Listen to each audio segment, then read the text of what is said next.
Hello, fiends. Today we're going to go over the basics of redstone components. You ready? Let's get started. First things first, redstone ticks. 20 ticks equals 1 second.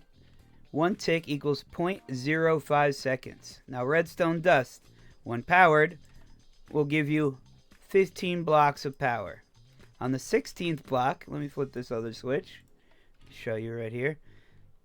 After the 15th block, it no longer powers anything. So it won't light up anything after that. You can use a repeater to extend that, but we'll go over that in a second. Next, we got redstone blocks. Redstone blocks will power all adjacent blocks. So that's all the blocks that are touching it. It won't do any other blocks besides the one touching it. Now, redstone torches do the same thing, but won't power the block the torch is sitting on. Now we got buttons. Alright. Simple enough, but there are differences. The wood button will give you 15 ticks of power, and a stone button will give you 10. So the wooden gives you a tiny bit more length, and believe it or not, that comes in handy for a lot of redstone machines.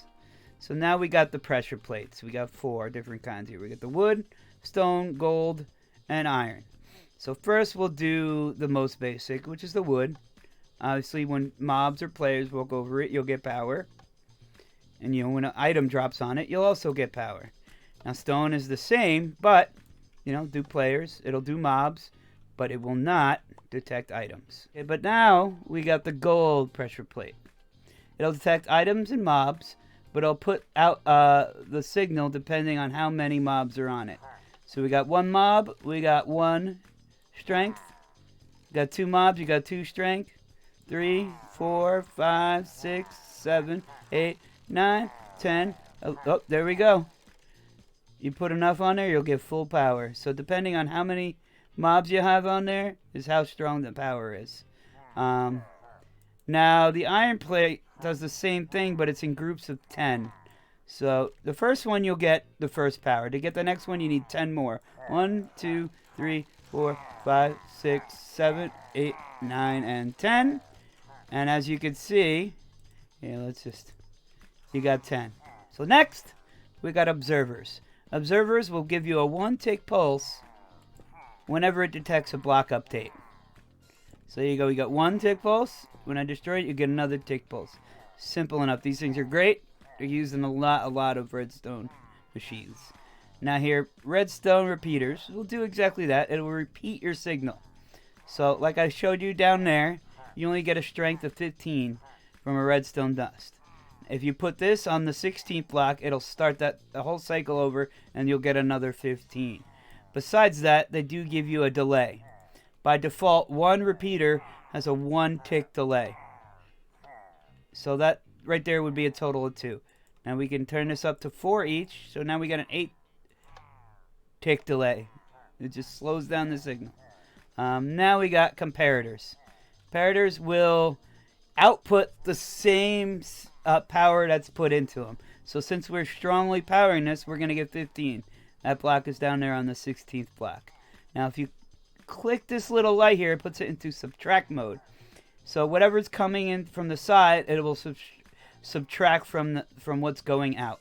So we're going to minus it all. We're subtracting 15 right here. We're putting full power into it. So you see the light went off, the redstone went off completely. And next, we have daylight sensors. Believe it or not, they're very useful for a lot of redstone machines. Okay, so here we go. We got daylight mode and night mode. Daylight mode will output a certain amount of power depending on what time of day it is. And when you flip it to nighttime, it'll do the same thing at night. It'll output power depending on how late at night it is. Next, we got droppers. Droppers will randomly drop items when they're powered.